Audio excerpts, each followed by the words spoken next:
flugklefi og vélarlíf, skref 10 og 11. Það nú ekki rosalegt sem að á að gera í skrefum 10 og 11. Þetta 2 myndir, en það sem að liggur fyrir að setja 3 mm lista úr furu hérna innan í og hérna. Þetta hliðarglugginn og hann verður á lömum og þarf að líma svona lista inn í og svo á rúðuna. Það sama hátt hérna hurðin. Þar rammi sem að plast þarf að koma í og þar síðan að líma þetta saman og láta það passa inn í gatið. Þetta eitthvað sem ég þarf að dunda mér við og setja þetta í.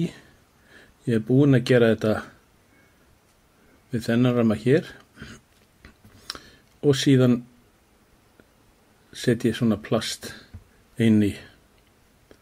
Kem til með að líma þetta hérna fast. Nú ætla ég að dunda mér við þetta og ég kalla á ykkur svona eftir því sem að álíður.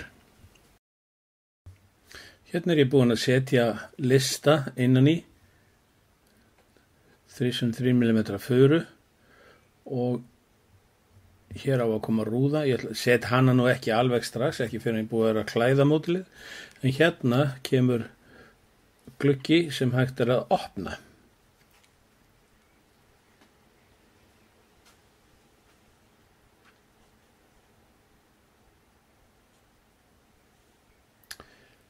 Hérna glugginn.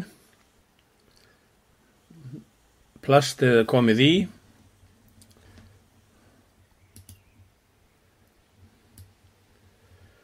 Listar komnir og lamir og ég get sett þetta hérna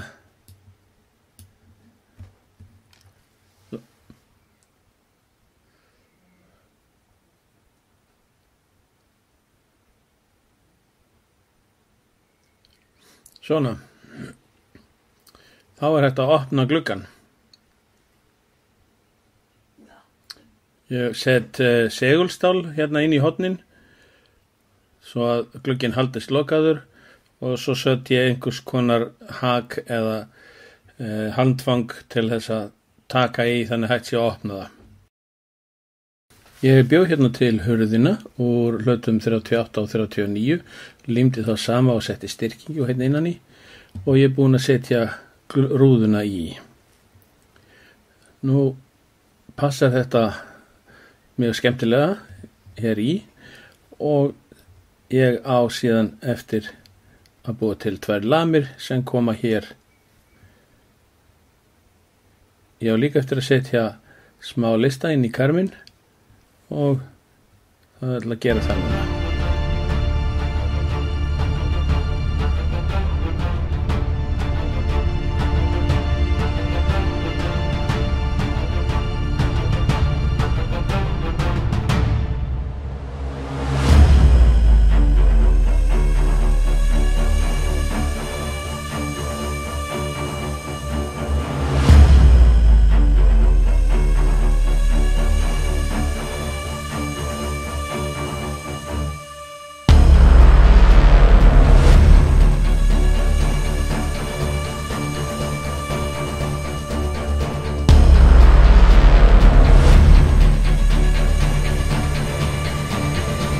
Lamirnar sem koma hér verða byggðar upp úr koparröri, ferköntuðu koparröri og teini. Þetta verður svipað eins og á fyrirmyndinni. Þá getur hurðin opnast svona. Og með þessu ætla ég að segja að skref 10 og 11 séu bara búin, þó ég eftir að búa til þessar lamir.